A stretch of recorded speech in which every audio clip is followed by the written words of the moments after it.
اعوذ باللہ السمیع العلیم من الشیطان الرجیم بسم اللہ الرحمن الرحیم فمستمتعتم بہ منہن فآتوہن اجورہن فریضہ۔ ناظرین محترم، سورہ نساء قرآن حکیم کا چوتھا سورہ اور اس کی 24 نمبر آیہ کریمہ کی تلاوت کی گئی، جس میں خلاق عالم ارشاد فرما رہا ہے کہ ان میں سے جن سے تم متعہ کر لو تو مقرر کردہ مہر انہیں ادا کر دو۔ امت مسلمہ میں جہاں متعدد فروعی اختلافات موجود ہیں، وہیں پر متعہ کا موضوع بھی صدیوں سے متنازع چلا آ رہا ہے۔ اس پر بہت کچھ لکھا بھی گیا اور بہت کچھ اس کے متعلق کہا بھی گیا۔ متعہ کی حقیقت جاننے سے پہلے ہمیں دین اسلام کے متعلق چند جملے آپ کی خدمت میں پیش کرنا ہے۔ اسلام دین فطرت ہے۔ اسلام وہ واحد دین ہے کہ جس نے انسانی زندگی کے ہر پہلو پر سیر حاصل گفتگو کی، وہ چاہے انسان کی اجتماعی زندگی ہو، چاہے انفرادی زندگی ہو، چاہے معاشی زندگی ہو، چاہے معاشرتی زندگی ہو، چاہے کسی عورت کی زندگی ہو، چاہے کسی غیر مسلم کی زندگی ہو، چاہے کسی حاکم وقت کی زندگی ہو، چاہے کسی مسافر کی زندگی ہو، چاہے کسی طالب علم کی زندگی ہو، چاہے کسی عالم دین کی زندگی ہو، چاہے کسی غیر مسلم کی زندگی ہو، چاہے کائنات کے آغاز کے متعلق گفتگو ہو، چاہے جب اس کائنات کی بساط لپیٹی جائے گی، چاہے اس منظر نامے کو بیان کرنا ہو، تو اسلام نے تفصیل سے گفتگو کی ہے۔ اسی تناظر میں اسلام نے میاں بیوی، مرد و زن، عورت اور مرد کے متعلق بھی گفتگو کی، اور مرد اور عورت کا جو جنسی جذبہ ہے، مرد عورت کے لیے باعث کشش ہے اور مرد عورت کے لیے ایک کشش کا باعث ہے۔ اسلام نے اس کے متعلق بھی گفتگو کی ہے۔ آج اگر نسل انسانی میں اربوں خربوں انسان ہیں تو یہ حکیم نے، کیونکہ حکیم کے ہر فعل میں حکمت پوشیدہ ہوتی ہے، تو حکیم نے مرد اور عورت کے درمیان جو جنسی جذبہ رکھا، یہ نسل انسانی اسی کا نتیجہ ہے۔ یہ تو تھی ہماری تمہیدی اور ابتدائی گفتگو کہ دین اسلام دین فطرت کیسے ہے۔ اب ہم نے ابتدا میں سورہ نساء کی آیہ کریمہ کی تلاوت کی۔ یہ ناظرین کرام کی دلچسپی کے لیے عرض کرتا چلوں کہ جنہوں نے قرآن حکیم کو جمع کیا تو انہوں نے آیہ متعہ کو سورہ نساء میں رکھا۔ نساء عربی میں کہتے ہیں عورت کو۔ اب چھٹے امام جعفر صادق علیہ السلام سے کسی سوالی نے پوچھا کہ یبنا رسول اللہ، نساء کو نساء کیوں کہتے ہیں؟ تو امام نے جواب فرمایا کہ نساء کو نساء اس لیے کہتے ہیں کیونکہ یہ مرد سے انس رکھتی ہے۔ یہ ہے فطرت، یہ ہے فطرت، یہ ہیں فطرتی تقاضے۔ تو ناظرین محترم، اب سوال یہاں پر یہ پیدا ہوتا ہے کہ اگر دائمی نکاح موجود تھا تو پھر اللہ تعالیٰ نے اس سورہ نساء میں متعہ کا حکم کیوں نازل کیا؟ اور یہاں پر یہ بھی بڑی ذمہ داری سے عرض کرنا چاہتا ہوں کہ پورے قرآن حکیم میں متعہ کی اس آیت کے بدلے میں کوئی آیہ ناسخ موجود نہیں ہے، اور کسی دور کے کسی محدث نے اپنی کتاب کے اندر رسول خدا سے کوئی ایسی حدیث بھی نقل نہیں کی کہ جس میں بانی اسلام نے متع کو حرام قرار دیا ہو۔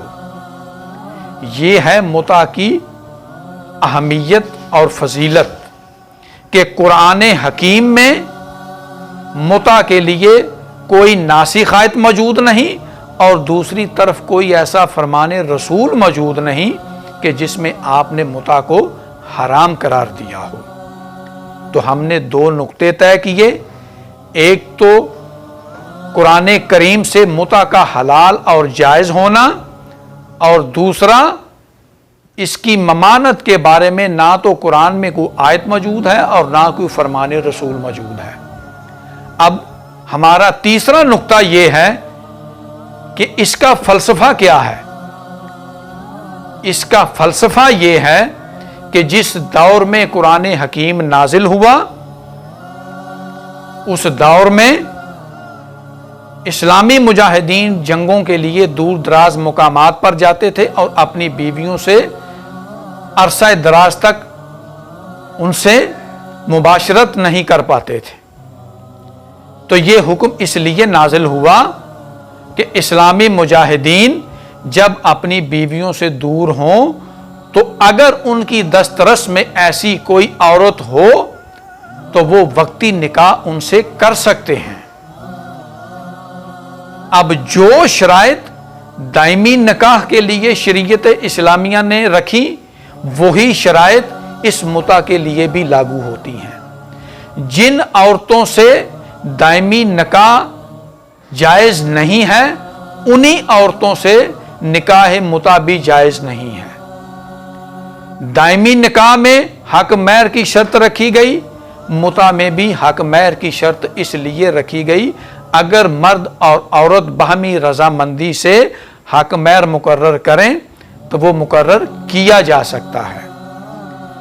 دوسرا نقطہ اور دوسری شرط، بازاری، بد چلن اور بد کردار عورت سے متع حرام ہے۔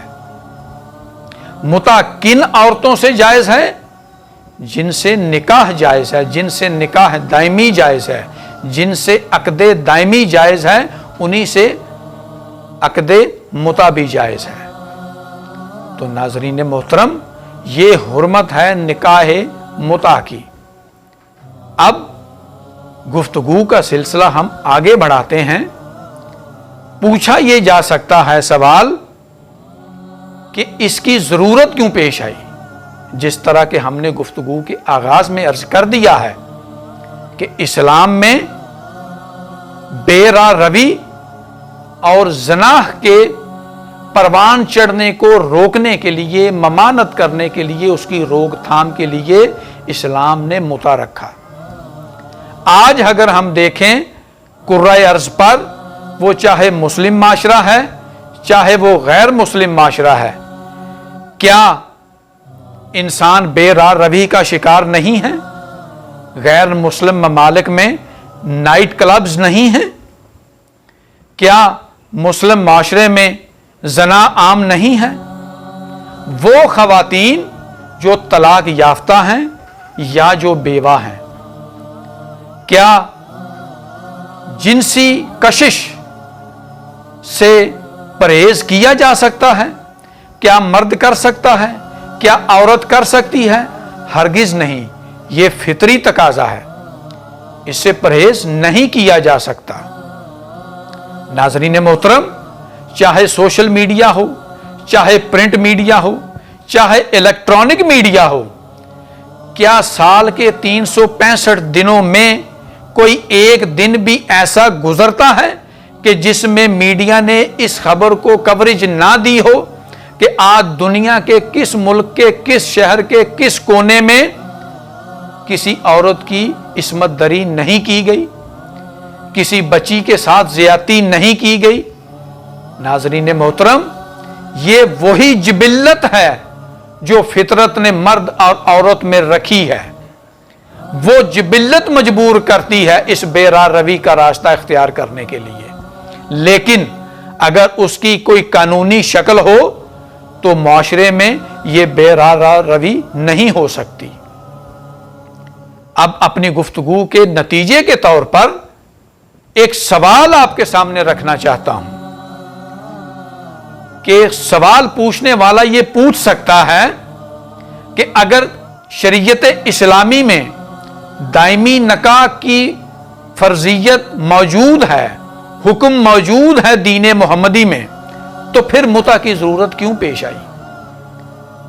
یہ پھر اعلانیہ طور پر رائج کیوں نہیں کیا گیا؟ تو اس کا جواب یہ ہے، ناظرین محترم توجہ سے سماعت فرمائیے، گفتگو کا اختتام اور نتیجہ آپ کی خدمت میں پیش کرنا چاہتا ہوں کہ جلیل القدر صحابی حضرت ابو ذر غفاری رضی اللہ تعالی عنہ فرماتے ہیں کہ ہم نے رسول خدا کے سارے حیات طیبہ کے دور میں اور پہلے خلیفہ حضرت ابو بکر رضی اللہ کے پورے دور خلافت میں اور دوسرے خلیفہ حضرت عمر رضی اللہ کے نصف دور خلافت تک متع جائز اور حلال تھا، لیکن حضرت عمر رضی اللہ نے اس کو اپنی خلافت کے نصف دور کے بعد اس پر پابندی عائد کر دی ان الفاظ میں کہ میں آج کے بعد متع پر دو متع پر جو رسول اللہ کے دور میں رائج تھے، متع النساء اور متع الحج پر پابندی عائد کرتا ہوں، اگر کسی نے اس پر عمل کیا تو میں اسے سزا دوں گا، تو میں آج کے بعد اس پر پابندی عائد کرتا ہوں۔ ناظرین محترم، یہ جو روایت میں نے آپ کی خدمت میں پیش کی، اس کا حوالہ نوٹ فرمائیے، تفسیر در منصور جلد نمبر 2 صفحہ نمبر 140، حوالہ نمبر 2 تفسیر کبیر جلد نمبر 3 صفحہ نمبر 200 مطبوعہ مصر، حوالہ نمبر 3 تفسیر کشاف جلد نمبر 1 صفحہ نمبر 360۔ یہ تھا حوالہ۔ اب اپنی گفتگو کے اختتام پر حضرت علی علیہ السلام کا وہ جملہ پیش کرنا چاہتا ہوں کہ حضرت علی علیہ السلام نے فرمایا کہ اگر حضرت عمر اپنے دور خلافت میں متع پر پابندی عائد نہ کرتے تو اسلامی معاشرے میں کوئی بدبخت اور شکی ہی زنا کا مرتکب ہوتا۔ تو ناظرین محترم، اسلامی معاشرے میں زنا کی روک تھام کے لیے اور بے راہ روی سے روکنے کے لیے اسلام نے متع کی پرویژن رکھی۔ اپنی گفتگو کے اختتام پر اس دعا کے ساتھ اجازت چاہوں گا کہ ہمیں اللہ تعالیٰ اسوہ محمدی کے مطابق اپنی زندگیاں گزارنے کی توفیق عطا فرمائے۔ ربنا تقبل منا انک انت السمیع العلیم۔